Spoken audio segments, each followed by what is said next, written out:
Praise the Lord. So, good morning po ulit sa ating lahat. Palakpakan nga po natin ang Lord. Yan. Sino pong excited sa word ng Lord? Amen. Pwede po bang muli ay tayo po manalangin sa Panginoon? Let us seek the guidance of the Lord. Let us all bow our heads and close our eyes. Hallelujah, Lord.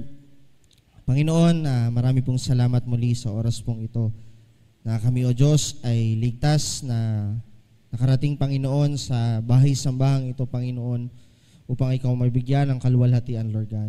At muli sa oras na ito, Panginoon, patuloy na hinihiling namin, Lord God, ang iyong gabay, ang iyong banal na presensya, Panginoon, na siya pong mangusap sa puso namin, Panginoon. At tanging salita mo lamang, O Diyos, ang aming marinig, ang maihayag sa oras pong ito, Lord God. Lord, muli, binubuksan namin ang aming puso sa iyo, Panginoon. Nawa po, O Diyos, ito'y maging isang mabuting lupa, Panginoon, natatamnan ng iyong salita at sisibol at mamumunga, Panginoon. Lord, salamat muli sa oras na ito. Patuloy ka naming inaanyayahan, Lord God. Ikaw po ang manguna sa amin. And we pray, Lord God, that any distraction, Lord God, patuloy namin itong sinasaway sa pangalan ni Jesus, Lord God. Maraming pong salamat for this wonderful day sa aming buhay, sa aming pamilya, Panginoon. Ikaw ang aming Diyos, ikaw ang aming Hari, at ikaw ang aming Panginoon. Marami pong salamat, Lord God. Receive all the glory, all the honor, thanksgiving in Jesus' name.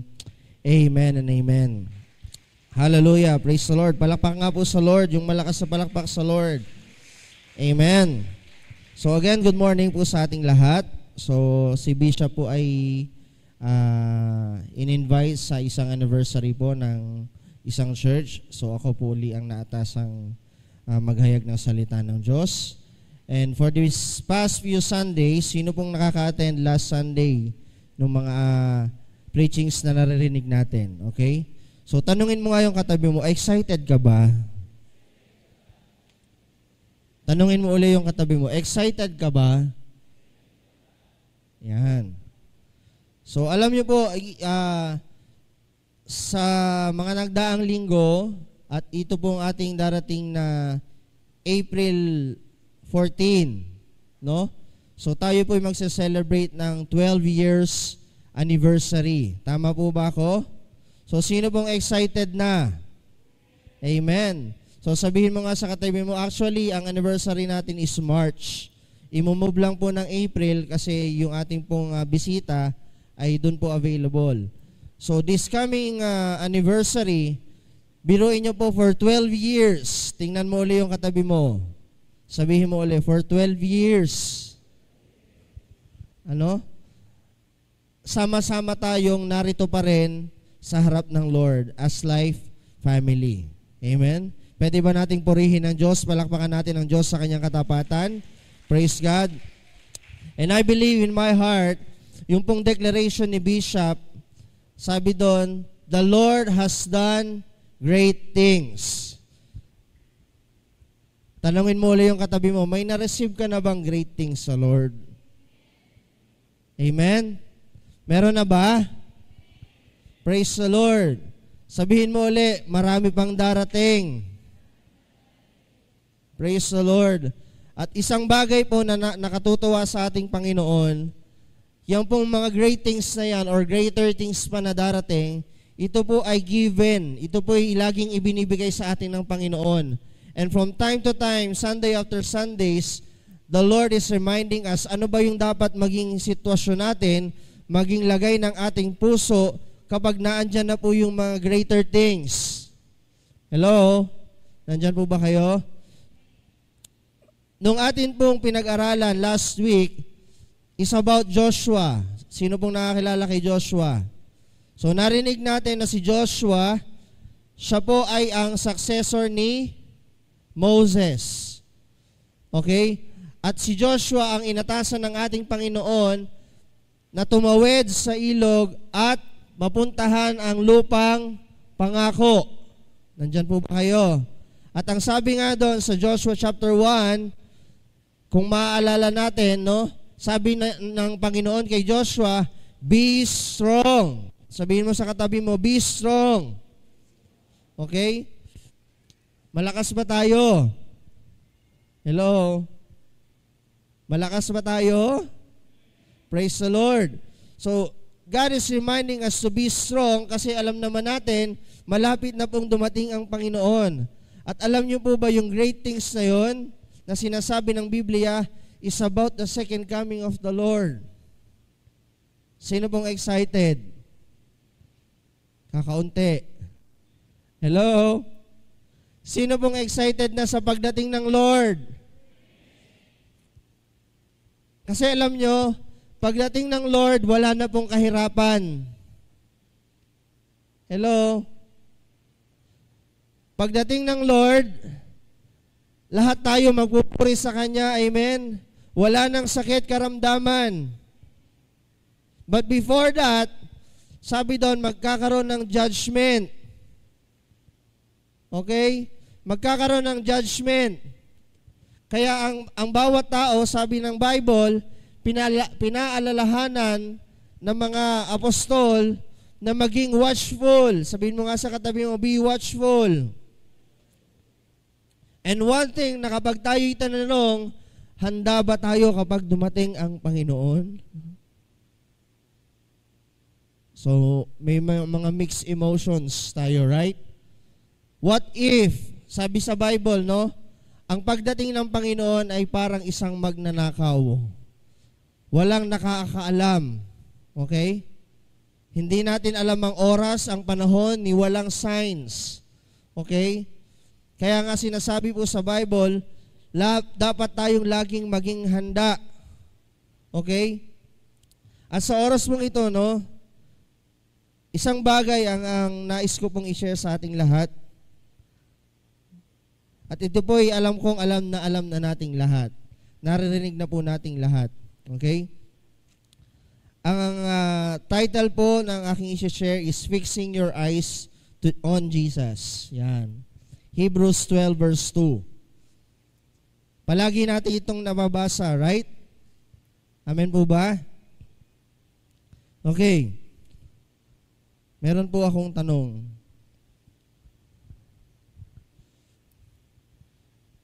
Sino po dito ang masasabing mas magaling mag-worship lead si Kuya James sa akin? Meron po ba? Hello? O kaya naman, mas okay si Pastor Tim mag-lead ng worship kaysa kay Kuya James? Hello? Gusto ko lang pong buksan yung ating isip, no? Another question. Sinong mas alive magturo? Si Bishop ba? Si Pastor Tim ba? Si Pastor Conrad ba? Or si Pastor Aya or Pastor Leeli? At the back of your mind, alam ko meron or wala. Pero alam nyo po,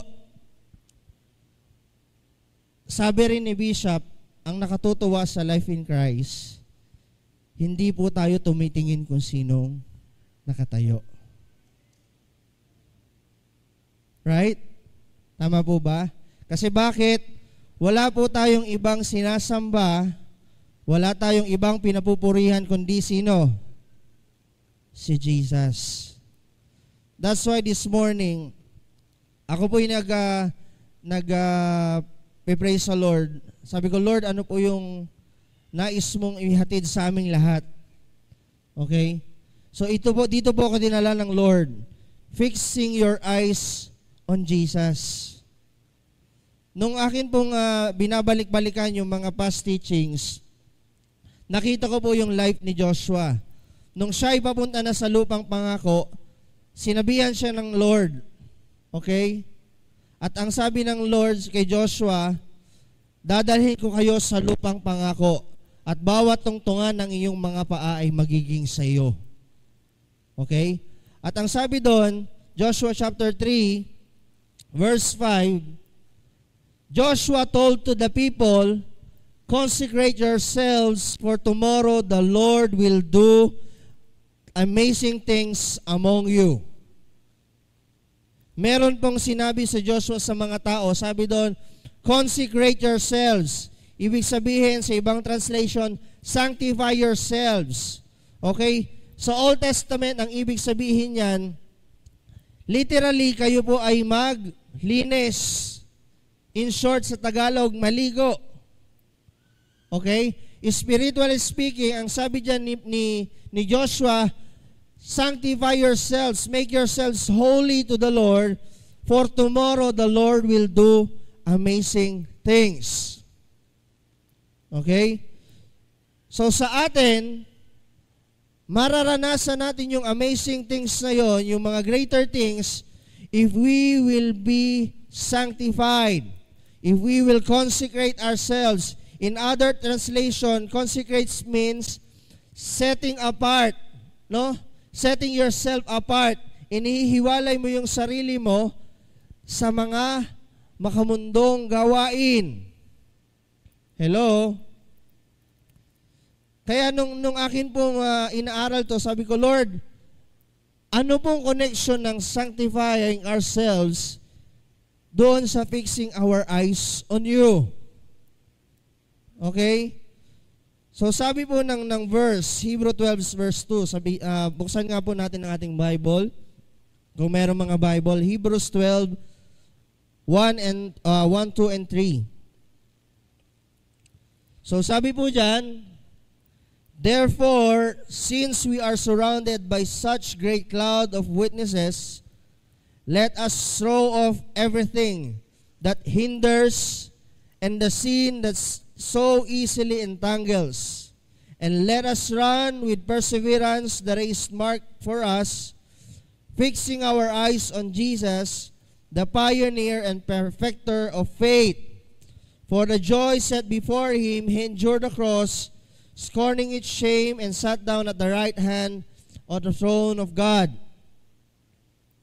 Okay? So, dito po sa Hebrews, sabi doon, since we are surrounded by such great cloud of witnesses. Ang tinitukoy po dito is yung Hebrews 11. Kung titingnan natin yung Hebrews 11, dyan po nilagay yung kung sino-sinong mayroong kakaibang pananampalataya sa Lord. Una, si Noah, okay, si Enoch, si Abraham. So, inisa-isa dyan sa Hebrews 11, yung mga nagwi-witness ng kabutihan at ng faith nila sa Panginoon. At ang sabi doon, let us throw off everything. Pag sinabing everything, anong ibig sabihin? Isa lang ba? Hello? Nandyan po ba kayo? Pag sinabing everything, ito lang ba? Pag sinabing everything, portion lang ba? Hindi. Pag sinabing everything, lahat. Okay? Kaya kung titingnan natin dito, let us throw off everything that hinders and the sin that so easily entangles. Ibig sabihin, isawalang bahala natin lahat. And the next verse, ang sabi doon, fixing your eyes on Jesus.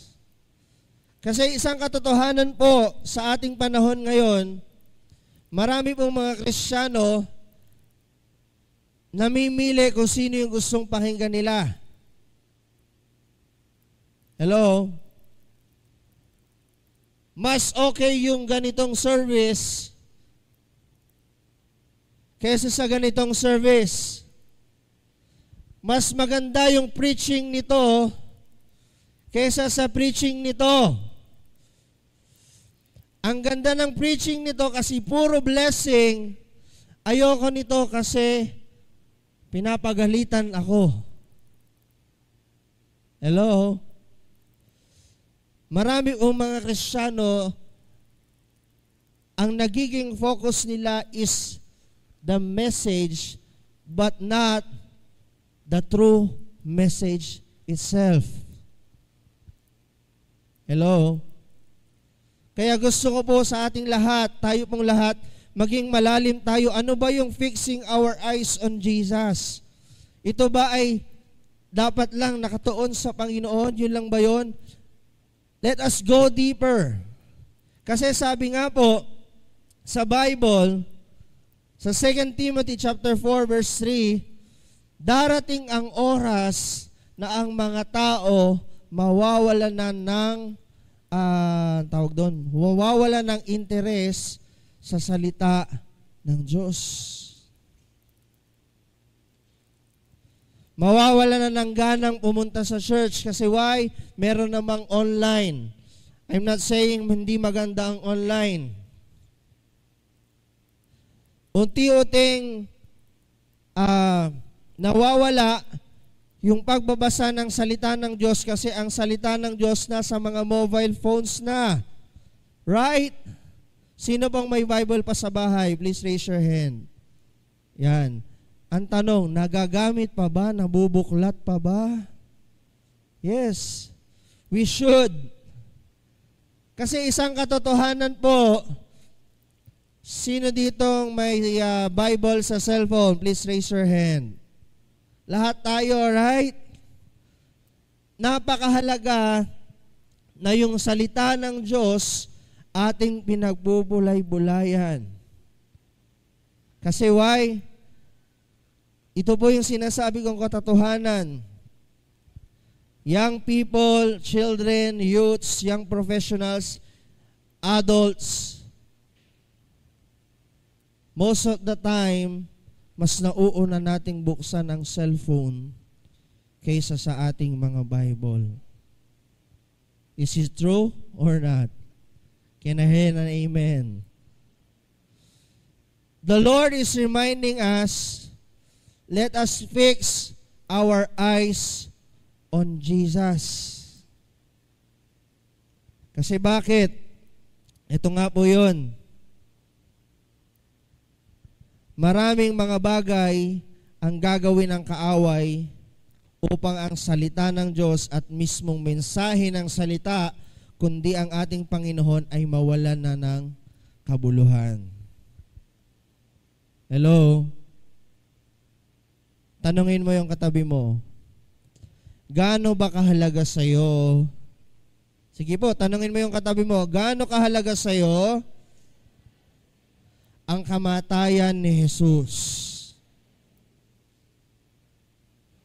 Ulitin natin, yun namang kabilang katabi.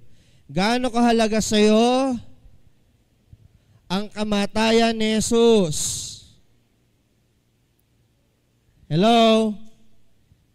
Totoo po ba na mahalaga pa sa atin ang kamatayan ng Diyos? Darating po ulit itong Holy Week season. Tama? Anong plano natin? Maraming nagpaplano, hindi ko po sinasabing masama, pupunta sa ganito kasi ang haba ng bakasyon. Hindi po yun masama, right? But I am saying this to everyone, sa ating lahat, ano ba ang kahalagahan ng kamatayan ng ating Panginoong Jesus? Imagine niyo po, bagamat ang ating Diyos ay buhay, right? Buhay ang ating Diyos, isang beses lang siya namatay. Pero imagine niyo, buong Pilipinas, no, inaalala nila ang kamatayan ni Jesus. At minsan nga, nagkakaroon ng maling perception na sasabihin nila, pag ganitong araw patay si Jesus. Pero kung titingnan mo yung sense na inaalala ng mga tao ang kamatayan ni Jesus versus sa mga Kristiyanong nagdidiwang na buhay ang Diyos, ano po kayang kaibahan? Hello? Ito po'y sinasabi ko sa ating lahat for us to remember how God loves us. He gave His life for us. He gave His life for the redemption of our sins. Lahat po tayo makasalanan. Lahat po tayo pupunta dapat sa impyerno. Pero dahil sa pag-ibig ng Diyos, ang sabi ng Bible, kung kikilala natin ang ating Panginoong Yesus bilang ating Diyos, tayo po ay maliligtas. Fixing our eyes on Jesus. Not on the preacher, not on the worship team. Kasi ang ganda, nakakadala ng emotion yung pagpupuri. Paano kung hindi? Paano kung yung worship leader nagkamali, pumiyok? Hello? Fixing our eyes on Jesus. Again, another question. Tanungin mo uli yung katabi mo. Anong dahilan mo? Sige po, tanungin mo uli. Anong dahilan mo? Bakit ka umattend ngayon?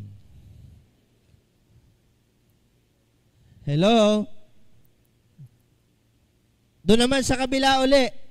Kabilang katabi. Anong dahilan mo? Bakit ka umattend ngayon?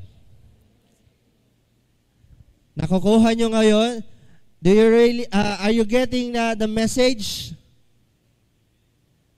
The very reason kung bakit po tayong lahat ay dumadalo is to give God all the honor and praise. Wala pong iba. If your reason is dahil may kailangan ka sa Lord, yes, okay lang. Pero paano kung wala kang kailangan sa Lord? Hello? Kung ang reason mo ay dahil sinabi ni Bishop, kailangan ako po ay nasa church, paano kung hindi sinabi ni Bishop? So the point is, every time we go to church, every time na darating po ang Sunday, ano yung nagmo-motivate sa atin pumunta sa church? Dapat walang iba kundi ang ating Panginoong Yesus. Hello? Dadalo ako kasi, Lord, gusto kitang maranasan uli. Bagamat araw-araw sa ating buhay, nandiyan ang Lord, pangako niya yun. Pero sabi ng Lord, do not neglect the habit of meeting together. So yung ganitong gathering. And every time we dwell in this house, maging ugali natin kapag tayo sasamba na sa Lord, wala tayong pakialaman. Sabi mo sa katabi mo, wala tayong pakialaman muna. Alam niyo kung bakit? Isang bagay na natutunan ko po pagdating sa pagsamba. Nung ako po ay dati pang Kristiyano, kasi ako po ay high school nag-involve sa church. No? Nag-involve po ako sa music. Ako po ay grade 6. No? Nung ako po ay grade 6, ako po ay lagi lang nasa likod. Yung parang si Joel, yung aking pamangkin. Nandun lang ako lagi. During praise and worship, ang ginagawa ko lang, nanonood ako.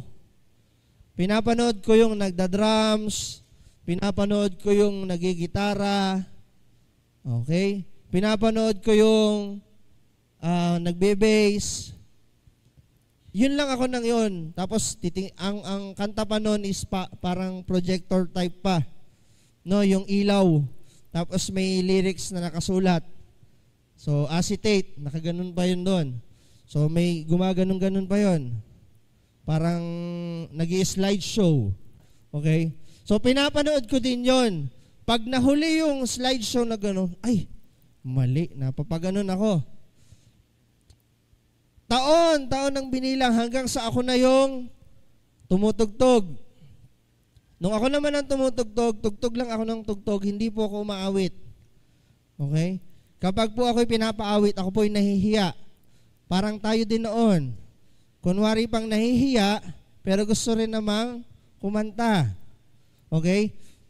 Pinagpe-pray din ako noon kasi bago ako youth, sasabihin ni Ate Carol noon, yung aming head, Tim, ikaw mag-opening prayer. Ay, hindi pa po ako marunong. Ayoko po, ganyan. Sino pong dumaan doon? Hello? Lahat tayo. Pero time after time, habang umaten po ako ng mga series of camps, ng mga services, mga seminars, doon ko nakikita uti-uti, doon ko nararamdaman uti-uti, na kapag magpupuri sa Lord pala, dapat hindi tayo nanonood, hindi tayo kung ano-ano ginagawa. Okay?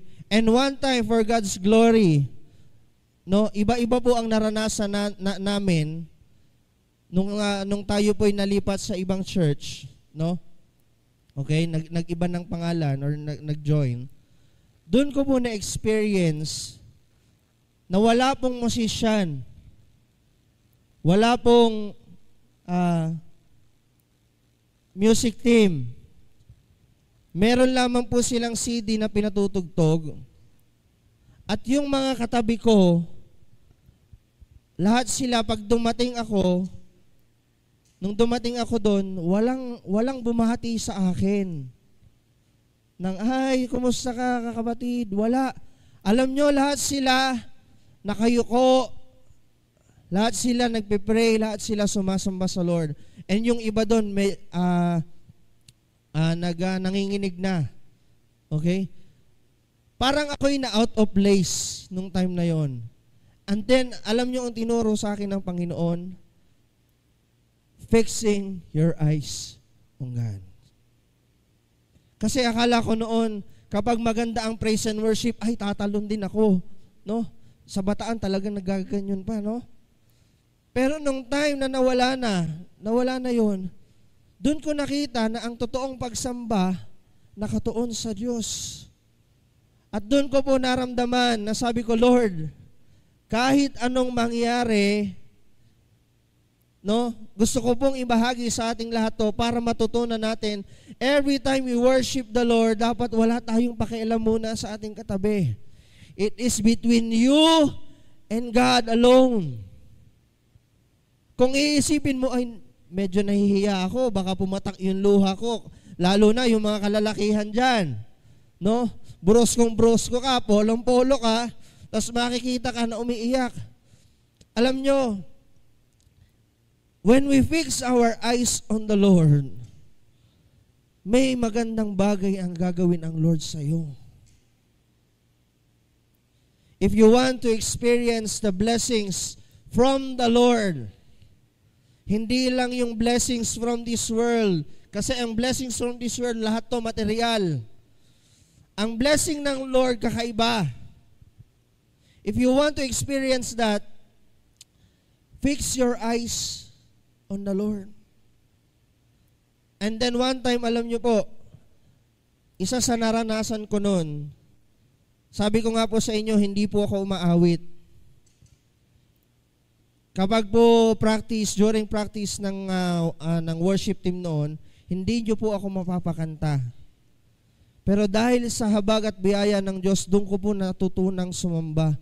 At ang sabi doon, yung pagsasalita natin is a way of worship, the way of singing. Okay?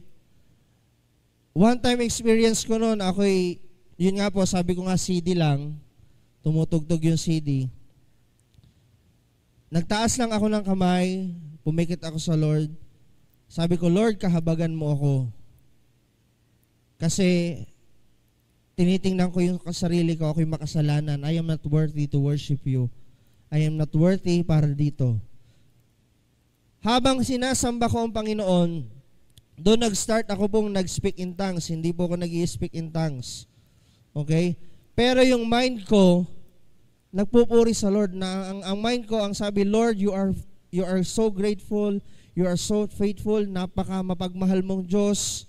Lahat ng nasa isip ko, pero ang sinasalita ko, ibang language.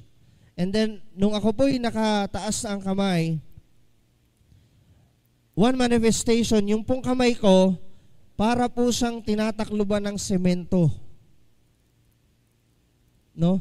Para siyang nilulukoban at yung buo kong muka, para siyang nangingimi. Sino pong na-experience na yon? Some other people na na-experience na yon. That's the presence of the Lord.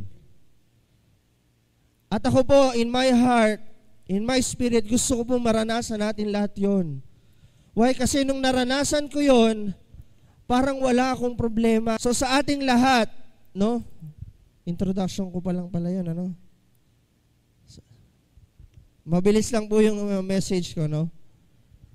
So sa ating lahat, we need to fix our eyes on the Lord. We need to learn how to fix our eyes on the Lord.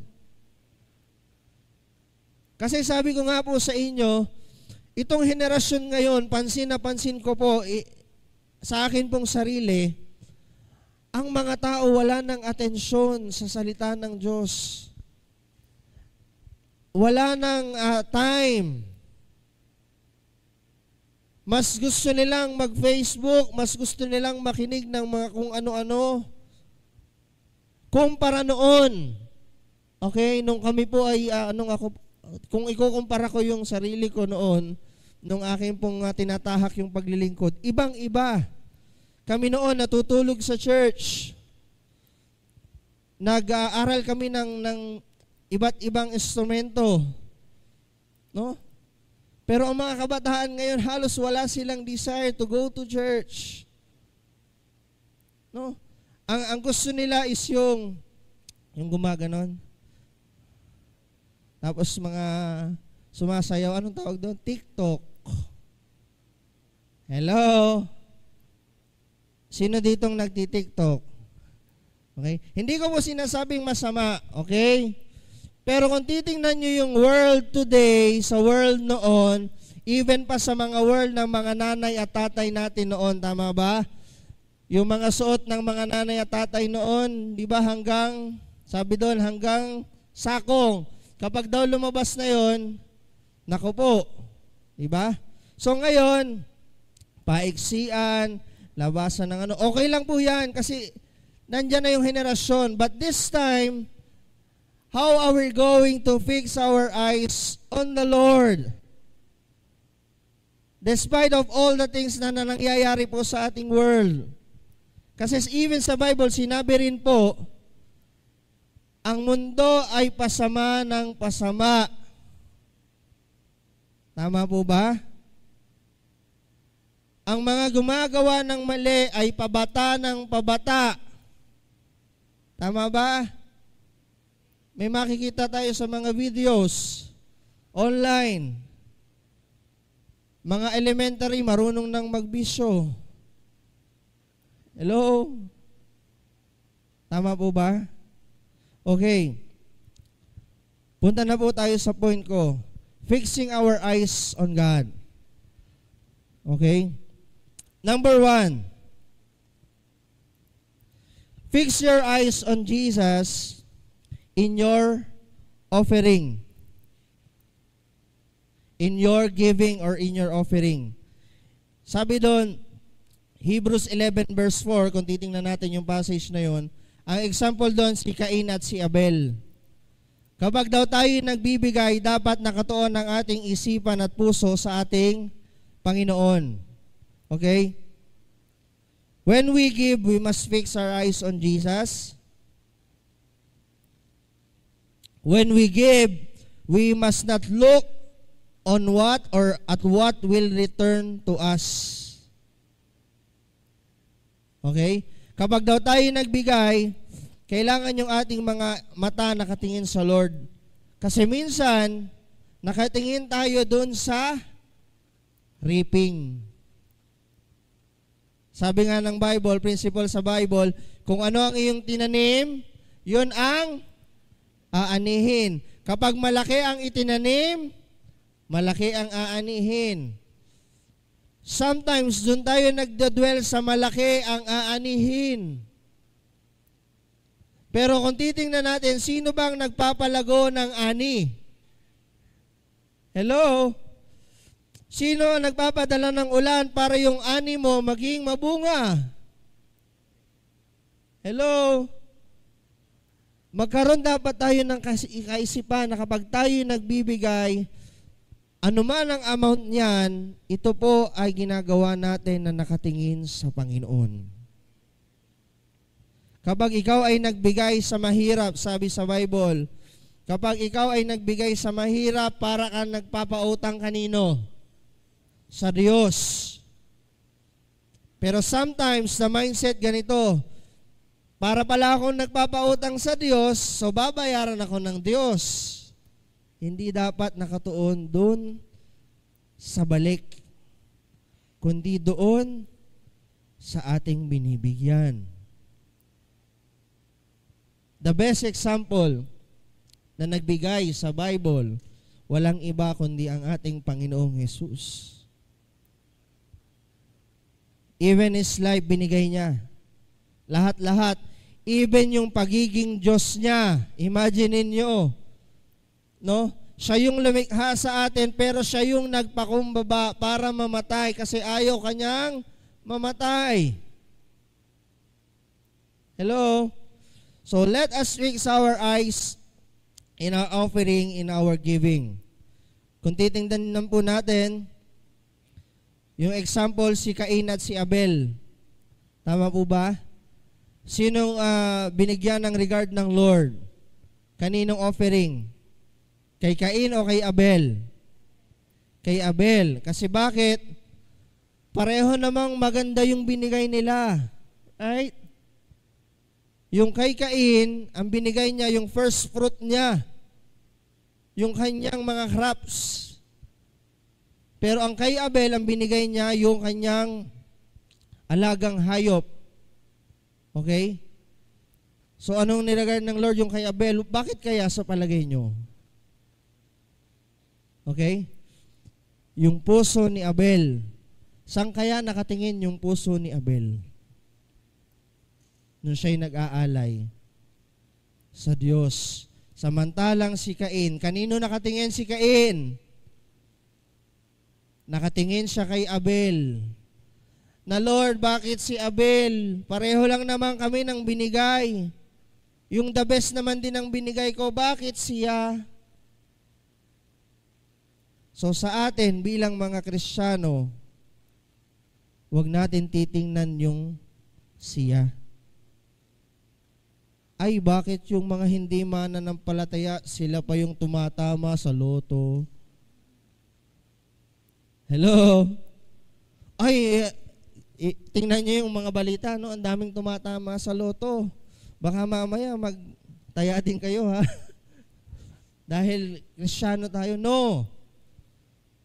Fixing our eyes on the Lord. Hindi dapat nating tingnan yung blessing. Dapat yung ating mga mata nakatuon sa Lord. Okay? Bumalik man o hindi, as long as we are giving it to God. Amen? Palakpakan na po natin ng Lord. 5 lang po ito. Okay? Fix your eyes on Jesus in your service. Pangalawa, Colossians 3:23 and 24, whatever you do, do it heartily, as to the Lord and not to men, knowing that from the Lord you will receive the reward of inheritance, for you serve the Lord Jesus Christ. Kung titingnan po natin, Hebrews 11:5, another verse nito, si Enoch. Si Enoch po, hindi po siya nakaranas ng physical death. Kinuha siya ng Lord. Why? Kasi ang Lord ay na-please sa kanya. So sa atin bilang mga mananampalataya, as we fix our eyes on Jesus, dapat yung ating paglilingkod ay nakatuon saan? Sa Lord. In short, hindi po tayo man pleaser, but God pleaser. Tanungin mo yung katabi mo, the best na ba yung binibigay mo sa Lord? Hello? Kasi dapat kapag sa Lord, the best. Tama po ba? Pag binibigay natin ang ating serbisyo sa Lord, dapat yung the best. Na parang sa Diyos tayo naglilingkod. Sa mga young professionals, lagi niyong gawin yung best niyo sa work as if you are doing it to God. Kahit pa hindi makita ng mga boss niyo yung ginagawa niyo. Kasi ang Diyos na nakakakita sa inyo ang siyang magre-reward sa ating lahat. Amen po ba? Nandyan pa po ba kayo? Another thing in our service, kapag tayo nag-pray sa ating mga kapatid at yung kanilang panalangin ay tinugon, hindi po dapat glory to you. Dapat kanino? Glory to God. Hindi mo pwedeng sabihin, ay ako ang nag-pray dyan, kaya gumaling yan. No? So ang nagpapagaling, walang iba kundi sino? Si Lord. Hindi tayo. We are only vessel to extend ng prayer sa ating mga kapatid. Kasi hindi naman Lord directly magpipray. No? So tayong lahat, Bible teachers, leaders, as we serve the Lord, laging ang glorify ay sa ating Panginoon. Amen? So si Jesus lagi ang ating itataas. Praise the Lord. Pangatlo po, bibilis ko na po. Naunawaan po natin, fix your eyes on Jesus in your actions. Romans 3:10-12. As it is written, there is no one righteous, not even one. There is no one who understands. There is no one who seeks God. All have turned away. They have together become worthless. There is no one who does good, not even one. Ano pong ibig sabihin nito? Fixing your eyes on Jesus in our actions. Ibig sabihin ito po ay living righteously. Pagiging matuwid. Tanungin mo yung katabi mo ulit, kaya mo bang maging matuwid? Aray. Sabi po ng word na binasa natin, there is no one righteous. Paano yon? If we fix our eyes on the Lord, yung righteousness ng Lord, yun po yung magdedwell sa atin. Hello? Nandyan ba kayo? Diyan po yung sinasabing mayroong conviction, yung Spirit ng Lord may conviction sa ating lahat kapag ang ating isipan at puso ay nakatuon sa Lord. Imagine niyo kapag di kayo nakatuon sa Lord, babalik at babalik kayo sa dati niyong kinagawian. Hello? Babalik at babalik kayo sa dati niyong ugali if your eyes are not fixed on the Lord. Sabi ng Bible, kanina sa Hebrews 12, anong sabi doon? Let us throw out everything that hinders and the sin, yung kasalanan that so easily entangles. Okay? Madali tayong mahook ng mga temptations. Madali tayong mahook ng mundo. Sabi sa Romans, do not conform to the pattern of this world. Huwag tayong makaiayon sa takbo ng mundong ito. Okay? Kaya sa atin, sa ating mga gawa, no, kailangan nakatuon ang ating isip at puso sa Lord. Sabi din sa Proverbs, the fear of the Lord is the beginning of wisdom. Kung tayo nakatuon sa Lord, nakikita natin ng Lord na kapag tayo gumawa ng mali, natatakot tayo. Tama ba? Pero kung hindi at wala tayong pakailam, ginagawa ng tao ang gusto niyang gawin. Sa panahon ni Noah, tama ba ako? Nung ang Diyos ay ginunaw ang mundo sa pamamagitan ng tubig, sabi doon, wala siyang ibang nakitang righteous kundi si Noah. At alam nyo, sabi sa Matthew, I think 24, ang mga tao nung panahon ni Noah ay anong ginagawa? Walang taros na pagsasaya, paglalasing, ano pa ba? Okay? Walang taros sa pagsasaya. Habang sila'y nagsasaya, doon dumating yung baha. At ang sabi ng Lord, wala akong nakitang matuwid kundi si Noah. Kaya po sa atin, hindi po natin kayang maging matuwid kung wala tayong tinitingnang Diyos sa ating buhay. Amen? Ang Diyos po ang tutulong sa atin upang tayo maging matuwid.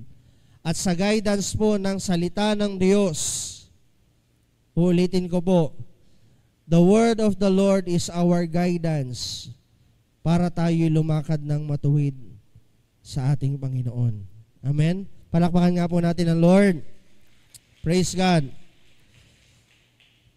Number 4. Fix our eyes on Jesus during testing. James 1, 2, and 3. Count it all joy, my brothers, when you meet trials of various kinds. For you know that the testing of your faith produces steadfastness. Okay? Kapag tayo nasa pagsubok, kailangan yung ating isip at puso, yung ating mga mata ay nakatuon lang din sa Lord. Hello? Maraming trials. Sinong dumaan sa trials? Please raise your hand. Anong dapat gawin? Tingin lang sa Lord. Sabi sa Bible, walang pagsubok na hindi dinanas lahat ng tao. Pero ang sabi doon, yang pagsubok na yan ang makapagpapatibay ng ating pananampalataya sa Diyos. Ang sabi sa ating binasa, Jesus is the author and perfecter of our faith. Siya yung magbibigay ng perfection sa ating pananampalataya. Kaya kung tayo hindi titingin sa Diyos, sinisigurado ko po sa inyo na once na may pagsubok, you will fail. Hello? During testing, let us fix our eyes on the Lord. Okay? During battles, sino pong may mga kinakaharap na battle? Okay? Hindi po yung battle na away, ha? Or gulo.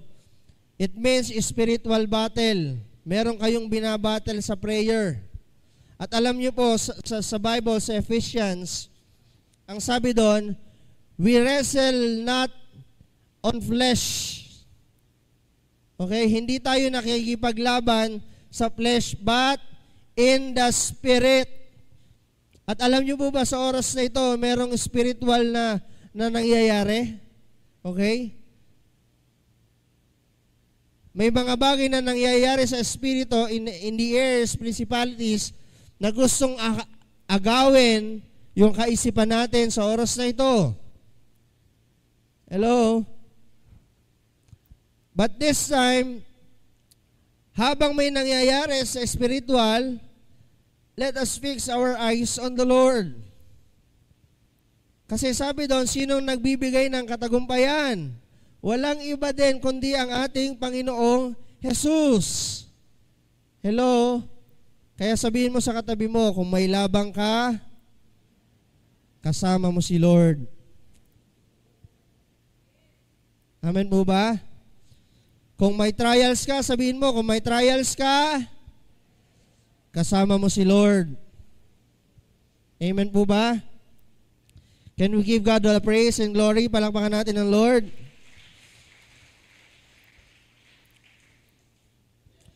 James 1:12-18. Blessed is the man who remains steadfast under trial. For when he has stood the test, he will receive the crown of life. Amen po ba? Yun daw nananatili. Yun daw nakatuon sa Lord under trial ay magkakaroon ng crown of life.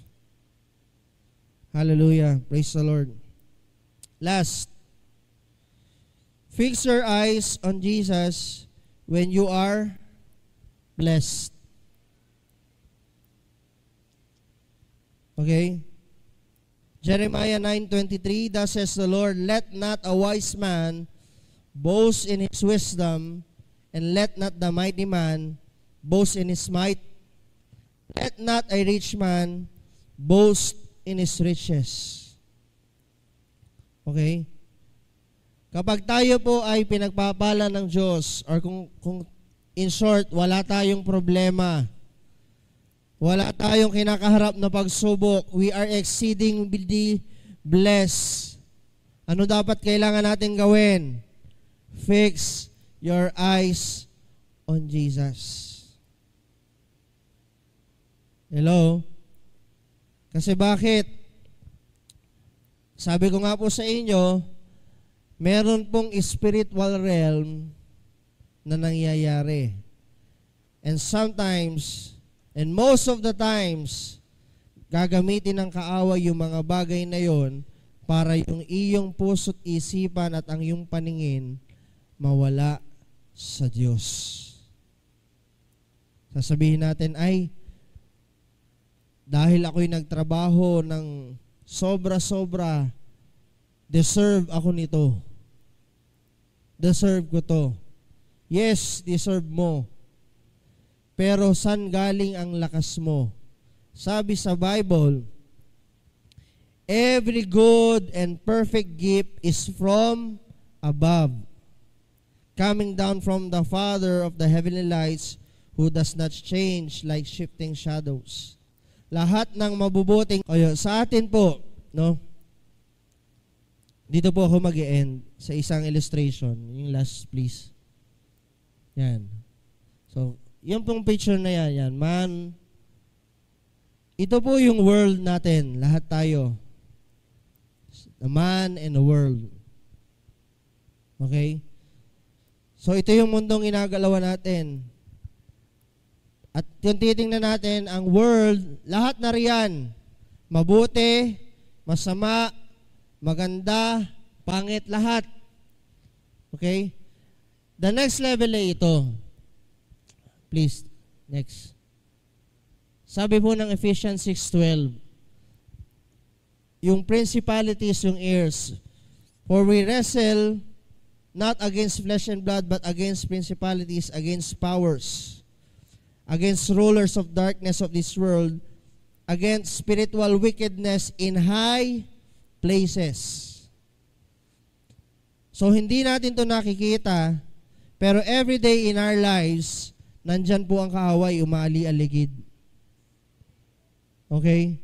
So, we are here sa world, and there is the high places na nandyan po yung spiritual battle. Pero think of it, ang sabi po ng Acts 7:49, heaven is my throne, and the earth is my footstool. Praise God. What kind of house will you build for me, says the Lord, or where will my resting place be? Sabi ng ating Diyos, ang lupa, ito po'y tungtungan niya lamang. Ibig sabihin, the man sa lupa, this is the high places, meron pong above the high places, which is our Lord, our Jesus Christ. Tingnan niyo po ito. Yung mana sa world, kung titingnan po natin itong mga bagay sa spiritual, nandito po lahat ng battles. Problema, sakit karamdaman, okay? Inggit, no? Mga pains, sufferings, yan po yung nasa principalities na gustong-gustong ibato sa atin ng kaaway. Gustong-gustong i-influence sa atin ng kaaway. And even the good things, nandyan din sa spiritual realm na gusto rin gawin ng kaaway, ibablock niya to para hindi po natin makita yung above the high places. Nakikita niyo po yung picture? But one thing na sinabi ng Bible dito po sa Hebrews, We are man, high places, but if we fix our eyes on above, He is above all things. Amen po ba? Kaya nga po sabi ko kanina, when we worship the Lord, when we pray to God, meron po laging nakaharang dyan. Yang mga harang na yan, yung everything that will hinder you, sin, blessings, iba-iba. Anong kakainin ko mamayang tanghali? Gutom na ako. Nandyan yan sa high places. Hello?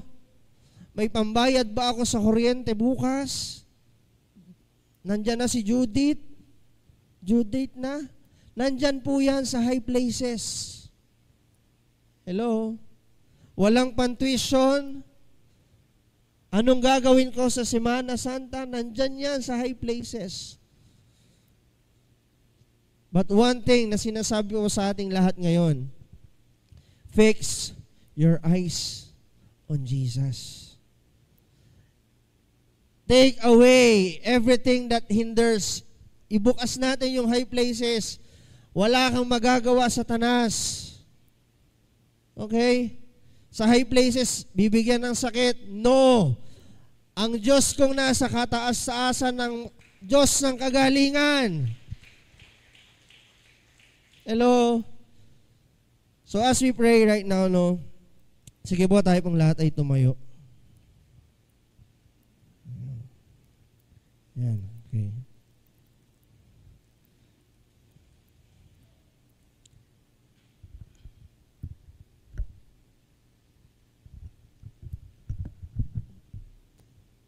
Praise the Lord. So nakuha po ba natin yung message ng Lord? So I pray and I hope na sa atin po bilang mga mananampalataya, no? In our giving, ituon natin yung isip sa Lord. Huwag nating isipin na, ay, kulang. Alam niyo po, to testify, kami pong mag-asawa, no? Ang aking pong sweldo, hindi ganun kalaki. No? Ang aking pong wife ay naggagamot. So for 5 years. I want to boast for the never in us na kami po yung nagkulang sa tithes. Ang aking pong asawa ay lagi nagtatabi. Every time na sa sahod, di po kami nagkulang sa tithes. Hindi namin siya tinitingnan as value. Gano'n man siya kalaki o kaliit. As long as sabi namin sa heart namin, ito ay sa Lord. We give it to God. Alam niyo po ang blessing ng Lord. The Lord provides. No? Hindi ko na lang i-elaborate. Kaming mag-asawa, amazed na amazed sa ginawa ng Lord sa amin. Yung monthly na nagamot ng aking asawa is, I think, 4,800 yung gamot niya. 4,800 for 30 days yung kanyang ginagamot. Alam niyo po, ang Lord nag-provide ng monthly para doon. At alam niyo, hindi lang siya, I think, hindi lang siya for, kasi po ay hanggang, parang maghihintay kami 3 years na lang, kasi nakaka 2 years na namin. Bali, 10 years po kasi yon, parang naka 6 years or going to 7 years na kami. God is so faithful. As long as tayong lahat ay ginagawa natin yung lahat ng bagay sa Lord. Even in our service sa Lord, ako po ay nagpapaawit. Lagi ko pong ini-encourage lahat just to worship the Lord with all your heart. At after ko pong sabihin sa inyo yun, hindi, pangit man yung term, wala na po akong pakailam. I just want to worship God with my heart. So kaya po sa ating lahat, no, ito pong anniversary na dadating sa April 14, I believe may gagawin ang Diyos na napakalaking bagay sa ating lahat.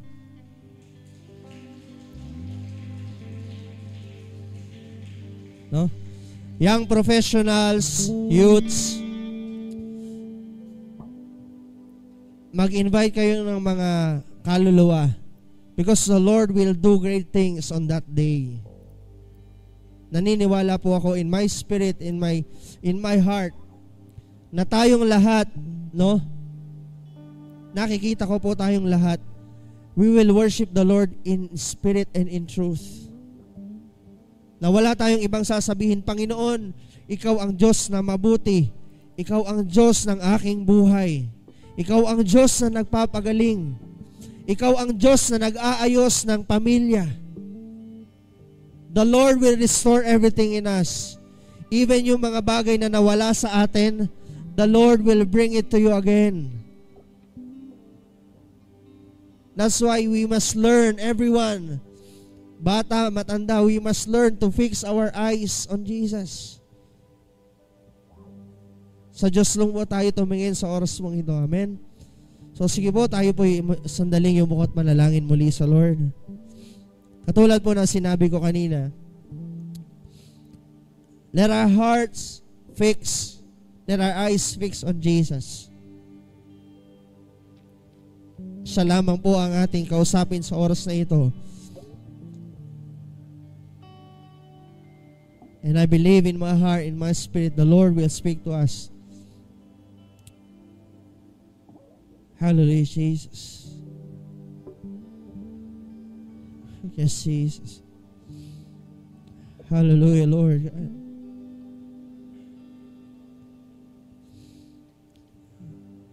You are Jesus. You are God. You are our Lord. There's no other God, Lord Jesus. Lord, sa oras mong ito, O God, nagpapasalamat kami, O God. Dahil patuloy mo kaming tinuturuan, Panginoon. Sa oras na ito, Diyos, Ikaw lamang ang aming sasambahin, Panginoon. Ikaw ang dahilan, O Lord God, kung bakit kami ay narito, O Diyos. Nais ka naming sambahin at papurihan. Nais naming ibigay ang lahat-lahat sa iyo, Panginoon. Hindi man kami makareceive, Lord God, ng mabubuting bagay, iisa pa rin, Lord God, ang laman ng aming puso, Lord. Ikaw ay aming sasambahin, Panginoon. Walang hanggang papuri sa iyong pangalan, O Diyos. Walang hanggang papuri sa nag-iisang Diyos ng aming buhay. Jesus, with all our hearts, let us worship. Jesus, you alone are God. You alone are worthy of our praise. Let us sing this song to the Lord. You are God alone, from before time began. You are on your throne. You are God alone. And right now, in the good times and bad, you are on your throne. You are God alone. Sing God. You are God alone. From before time began, you are on your throne. You are God alone. And right now, in the good times and bad, you are on your throne. You are God. Sing the Lord. You are God alone. From before time began, let us declare, you are on your throne. Sing to Jesus. You are God alone. And right now, in the good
Unchangeable, unshakable, yes, Lord God, unstoppable, that's what you are. We declare in our lives, unchangeable, unshakable,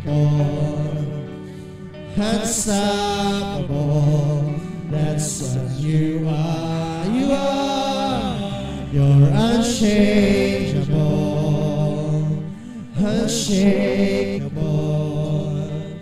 unstoppable, that's what you are. Say, you're unchangeable, unshakable, unstoppable, that's what you are.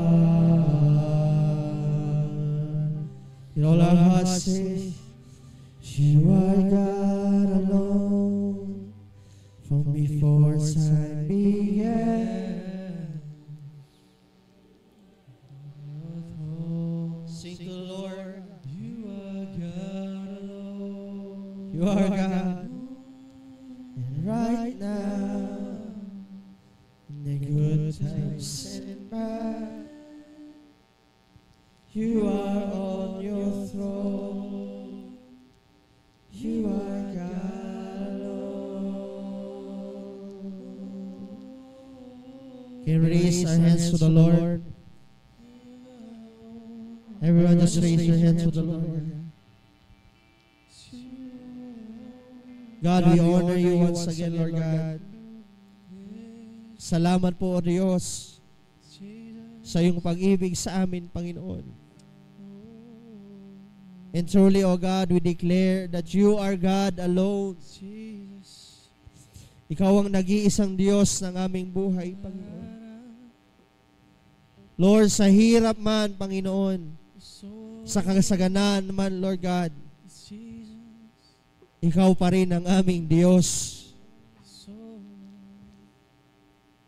Pupurihin ka namin, Panginoon. Sasambahin ka namin, O God. At sa oras na ito, Panginoon, ang dalangin ko po, O Diyos, sa bawat isa na narito, O God. Gawin mo, Lord God, ang nais mo, Panginoon, ang kalooban mo, O God, sa bawat isa, Lord God. And I pray in the name of Jesus, heal everyone's heart, O God, in Jesus' name. Restore every relationship, Lord God, in the name of Jesus. Bless each and every one of us, O God, in the name of Jesus. Alam mo ang aming pangangailangan, Panginoon. Financially, Lord God. Emotionally, Lord God. Spiritually, Lord God. You know everything in us, Lord God. We ask and we pray, Lord God, na ikaw po ang magpuno sa bawat isa, Panginoon, sa pangalan ni Jesus, Lord God. Muli, O Diyos, maraming pong salamat. Thank you for the Spirit, Lord God. As we look to you, Lord God, as we fix our eyes on you, Lord God, bless us indeed in the name of Jesus, O God. Bless indeed, Lord God. Bless us indeed, O Father. Thank you, Lord. We give you the highest praise and glory. In Jesus' name we pray. Amen and amen. Hallelujah. Praise the Lord.